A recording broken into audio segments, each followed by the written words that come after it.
이번 시즌은 전체적으로 메이저 알트코인 위주로 장세들이 이어지는 흐름들을 보이고 있기 때문에 핵심 자산으로 가져가야 되는 코인들은 우량하면서 시가총액도 받쳐지면서 펀더멘털과 내러티브가 확고하게 이루어지는 코인들 위주로 선정을 하셔야 됩니다. 즉 아무런 코인이나 사서 기다리면은 반등하는 그런 순환매 장세가 상당히 약화 국면을 보이고 있기 때문에 우리는 이번 시즌은 상대적으로 조금 더 보수적이면서 조금 더 전략적인 선택들을 하시는 것이 낫지 않을까 생각을 합니다. 네, 크롱님들 안녕하세요. 박종환 작가입니다. 자, 오늘은 일요일입니다. 크롱님들 일요일 평안하게 잘 보내고 계시죠? 자, 우리가 일요일 저녁마다 또 리플을 비롯해서 중요한 알트코인들을 함께 살펴보는데요. 자, 오늘도 리플 관련해가지고 제가 지난 한 주 동안에 좀 유의미한 시간들이 있어가지고 그 이야기들을 좀 공유를 하면서 평소와는 약간 다른 관점에서 한번 말씀을 드려보겠습니다. 리플 외에도 또 주목해서 봐야 되는 코인들을 몇 가지 더 살펴볼 테니까요. 우리 크롱님들 영상 끝까지 함께 해주셔야 됩니다. 네, 그러면 바로 한번 시작해 보겠습니다. 제가 사진을 한 장 공유 드렸습니다. 자, 이 사진은 저희가 찍은 것은 아니고요. 엑스에서 XRP 행사에 다녀오신 분이 이 사진을 좀 올려주셔가지고 제가 좀 첨부를 해봤습니다. 자, 이 행사에 홍익희 교수님이랑 블록엑스 표상록 대표님이랑 같이 XRP 서울 2025 행사에 지난주 일요일에 참석을 했습니다. 간만에 가족들이 다 같이 코엑스에 가가지고 또 즐거운 시간을 보내기도 했는데요. 자, 제가 이 행사 연사다 보니까 좀 일찌감치 1시간 더 일찍 가가지고 준비를 하러 갔는데 이 행사장에 사람이 너무 많아가지고 깜짝 놀랐습니다. 이건 제가 일부러 좀 과장을 섞어서 하는 얘기가 아니라 지나가기가 힘들 정도로 막 부스마다 줄이 길게 서 있다 보니까 어디가 입구인지를 찾기가 어려울 정도로 굉장히 많은 분들로 인산인해를 이루었었는데요. 그만큼 이 한국에서 리플과 XRP가 얼마나 인기가 많은지를 알 수 있었습니다. 자, 그리고 이 행사장이 오디토리움이라고 해서 코엑스에서 가장 큰 행사장이고 1000명 이상을 수용할 수 있는 공간인데 빈자리가 거의 없을 정도로 꽉 찬 것을 볼 수 있습니다. 그리고 주최사에서 추산한 참석 인원은 전체 3,000명이 넘게 방문하신 것을 확인할 수 있었습니다. 이번 주가 KBW 행사였는데 그 중에서도 가장 많은 분들이 함께 해주신 행사가 아니었을까 생각을 합니다. 그래서 이 행사장에서 여러 가지 의미 있는 이야기들을 나눴는데 핵심적으로 어떤 이야기를 나눴는지를 오늘 한번 말씀을 드려볼까 합니다. 그 전에 먼저 이 XRP의 현재 상황들과 펀더멘털에 대해서 간단하게만 살펴볼 텐데요. 지금 현재 시점에서 이 XRP의 가장 큰 관심사는 솔라나와 마찬가지로 현물 ETF 승인 여부입니다. 이미 렉스 오스프리 펀드에서 ETF가 승인이 돼가지고 올해 상장된 전체 ETF 중에서 첫날 거래량에서 1위를 했습니다. 그만큼 XRP가 충분히 흥행에 성공할 수 있다는 증빙을 한 건데요. 10월 17일을 기점으로 해가지고 실질적인 현물 ETF가 출시될 수 있기 때문에 그 부분들에 많은 관심이 이어지고 있고요. 그리고 그레이스케일의 GDLC, 가장 이 시가총액이 높은 알트코인들과 비트코인을 모아놓은 상품이 SEC의 승인을 받아가지고 이제 정식 출시가 됐습니다. 전환이 이루어진 거죠. 그래서 거기에도 XRP가 들어가 있기 때문에 현재 XRP가 이제 익스포저가 늘어나고 있습니다. 그런 가운데 현물 ETF가 딱 승인이 되면은 굉장히 좋은 결과를 가져오지 않을까, 이런 홀더들의 기대감들이 있습니다. 그리고 전략적인 자산으로서도 계속해서 구매가 일어나고 있습니다. 미국의 나스닥 상장사인 비보파워를 필두로 해서 일본의 구미 스튜디오 그리고 SBI 홀딩스 같은 그런 회사들이 꾸준히 XRP를 매집하는 움직임들을 가져가고 있죠. 자, 거기다가 XRP를 했죠. XRP의 생태계를 부양할 수 있는 가장 핵심적인 동력 중 하나입니다. RLUSD 스테이블 코인도 꾸준히 공급량이 증가하고 있는 것을 볼 수 있기 때문에 우리는 펀더멘탈 관점에서도 이제 XRP를 주목해야 된다, 이렇게 생각을 합니다. 다음으로는 커뮤니티에서 회자되고 있는 관점 하나를 가져와 보겠습니다.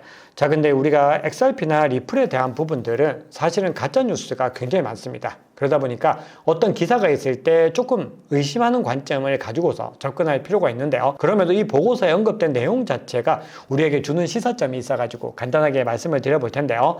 2025년 말레이시아 중앙은행 보고서에서 비트코인과 이더리움이 결제 시스템에 부적합하다고 판단됨에 따라 XRP가 은행 예금을 대체할 수 있다, 이런 주장이 실려있다고 합니다. 자, 그런데 여기에 대해서는 우리가 이 부분들을 전적으로 다 맞다, 이렇게 공감을 하기는 어렵지만 중요한 시사점으로 볼 수 있는 것이 은행의 지불 시스템에서 현금과 은행 예금을 대체할 수 있는 자산으로서의 가치를 언급을 한 겁니다. 결론적으로는 XRP가 투기 자산이 아니라 실제 거래를 위해서 가장 유용하게 활용될 수 있는 상품으로서 바라보고 있다는 관점에서 굉장히 중요하다고 볼 수 있죠.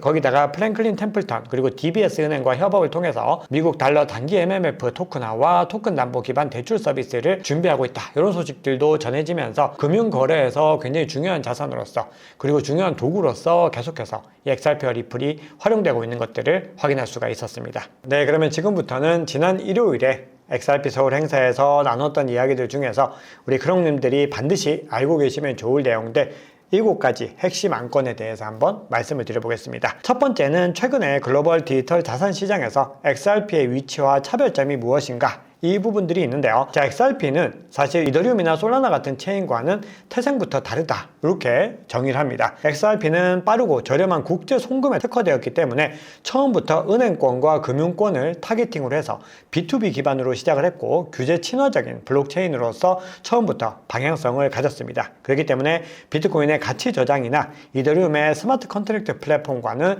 뚜렷하게 구별될 수 있는 확고한 위치를 가지고 있습니다.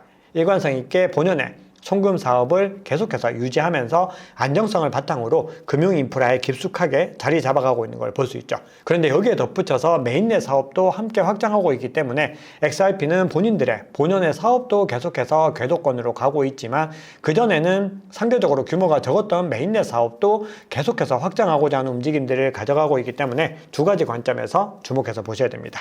자, 다음으로는 제도권 편입이 XRP 가치와 생태계에 어떤 영향을 미칠까, 이 부분들 한번 살펴보면은 기본적으로 리플은 그동안에 SEC와의 소송 때문에 많은 제약들이 있었습니다. 기관들이 투자할 때도 뭔가 불확실성들이 남아있기 때문에 불안해서 투자하기가 어렵다, 이런 관점들이 많았는데 이제는 소송 리스크가 해소가 됐고 ETF 상장도 앞두고 있기 때문에 제도권 진입을 더 가속화하는 움직임을 가져가고 있습니다. 그렇기 때문에 앞으로 다가올 호재와 대비했을 때는 XRP가 현재 할인된 가치로 적용되고 있을 수 있습니다. 그래서 만약에 가치가 재평가가 될 경우에는 상승으로 연결될 가능성이 여전히 열려있다, 이렇게 볼 수가 있죠. 거기다가 제도권으로 편입이 됐을 때는 기관 자금과 국가 단위 채택이 늘어날 것이기 때문에 더 많은 실사용 확대가 본격화될 수 있고 자산으로서의 가치도 더 많이 높아질 수 있는 국면에 있다, 이렇게 생각을 합니다. 자, 그러면 다음으로는 XRP 홀더들이 원하는 서비스는 무엇일까? 이 부분에 대해서는 기본적으로 안전한 커스터디에 대한 부분들 계속해서 안정적으로 보관되고 유지가 돼야 됩니다.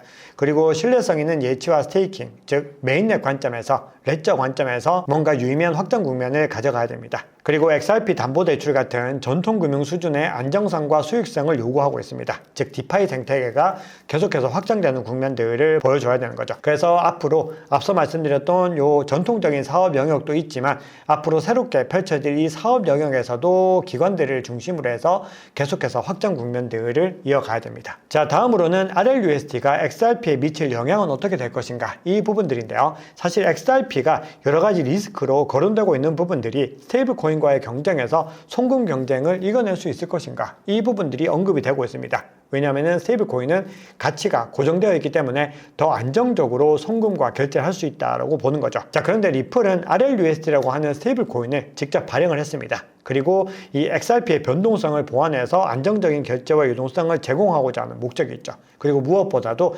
XRP 레저라고 하는 이 메인넷 생태계를 더 크게 확장시킬 수 있는 국면들로 RLUSD를 사용을 하는데요. 그러다 보니까 결제 시에 RLUSD가 XRP 역할을 일부 대체할 수 있다, 이런 우려들이 있었던 겁니다. 하지만 XRP는 유동성 풀과 브리징 역할을 통해서 RLUSD 공급을 더 확장시킬 수 있다는 관점들이 지배적입니다. 결국은 RLUSD와 XRP가 같이 연동을 통해서 XRP 레저 생태계를 더 많이 활성화시키게 될 것이고 그 위에서 XRP의 사용성도 더 많이 늘어날 수 있다는 의미입니다. 자, 다음은 기업 재무 관점에서 매집 전략 한번 살펴볼 텐데요. 기업들이 최근에 디지털 에셋 트레저리라고 해서 재무 관점에서 상장사들이 꾸준히 모으고 있습니다. 앞서 앞서 구미 스튜디오도 말씀을 드렸고 비보파워, SBI 같은 기업들 꾸준히 말씀을 드렸는데요. DAT 전략을 가져가고자 하는 기업들은 XRP를 단순히 보유하는 것을 넘어서 결제와 송금 솔루션으로 활용을 하고 이어서는 디파이 생태계까지 연결시켜 나가고 있기 때문에 장기적인 수요와 시장 신뢰 그리고 실사용 사례를 확보해서 생태계를 더 크게 확장시킬 수가 있습니다. 자, 마지막으로 두 가지 정도만 더 말씀을 드려보겠습니다.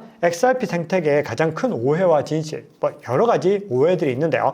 그 중에서도 아마 가장 많은 오해 중에 하나는 XRP가 리플이 통제하는 중앙화 코인이다, 이런 오해들이 있습니다. 그런데 실제로는 탈중앙화 합의와 오픈소스 네트워크 위에서 운영이 되고 있고 리플은 주요 기여자이고 XRP 레저를 실질적으로 통제하지 않습니다. 그리고 최근에는 확장성이 더 강화되면서 EVM 연동까지 더 가능성들이 넓어지고 있습니다. 자, 마지막으로 5년 뒤에 XRP 생태계는 어떻게 확장하게 될 것인가, 이 부분들에 대해서는 결국은 스테이블 코인을 기반으로 해서 RWA 인프라와 그리고 금융 혁신 인프라들을 계속해서 만들어내면서 규제 친화적인 디지털 금융의 핵심 인프라로 자리매김할 가능성은 계속해서 높아지고 있습니다. 그리고 그런 부분들을 XRP 서울 2025 행사를 통해서 체감할 수 있었습니다. 강력한 커뮤니티 기반으로 해서 꾸준한 상승세를 가져가고 있고, 특히 고무적인 부분들은요, 과거에는 기술 기반의 메인넷과 협력하던 여러 가지 이 프로젝트들이 리플 생태계로 많이 옮겨가고 있는 부분들이 실제로 우리가 현업단에서 많이 발견이 되고 있습니다. 그만큼 시장에서 이 리플 생태계를 주목하기 시작했기 때문에 앞으로 어떤 변화들을 가져가게 될지를 우리는 꾸준히 주목해야 됩니다. 그런데 반드시 유념하셔야 되는 부분들은 이러한 변화들이 하루 이틀, 일주, 2주 만에 나타나는 것이 아니라 앞으로 1년, 3년, 5년을 두고서 꾸준히 지켜봐야 되는 변화다라는 부분들을 반드시 염두에 두시면서 투자 전략을 이어가셔야 됩니다. 자, 두 가지 정도 코인만 더 살펴보겠습니다. 도지코인과 디파이에서 중요하게 봐야 되는 에이브 코인 정도만 살펴보겠는데요. 자, 도지코인 같은 경우는 최근에 1억에서 10억 도지코인을 보유한 이 주체들이 다시 물량을 크게 늘리는 모습들을 확인할 수 있었습니다. 고래 물량들이 들어오는 부분들 굉장히 중요합니다. 그리고 또 하나 중요한 것은 호들 웨이브 상으로 해서 보유 시간에 따라서 공급을 한번 추적을 해봤을 때 단기 보유자도 장기 보유자도 모두 다 물량을 더 많이 축적하는 것들을 볼 수 있었기 때문에 전체적으로 도지코인에 대해서는 이 투자 주요 주체들의 투심들이 돌아오고 있는 시그널들이 포착이 되고 있습니다. 거기다 기술적인 관점에서도 중요한 국면에 있기 때문에 도지코인도 지금 시점부터 꾸준히 주목해 볼 만한 가치가 있다고 생각을 하고요. 자, 다음으로는 에이브 코인도 한번 살펴보시면은 이더리움 기반 대출 프로토콜 중에서 점유율이 압도적으로 높은 데다가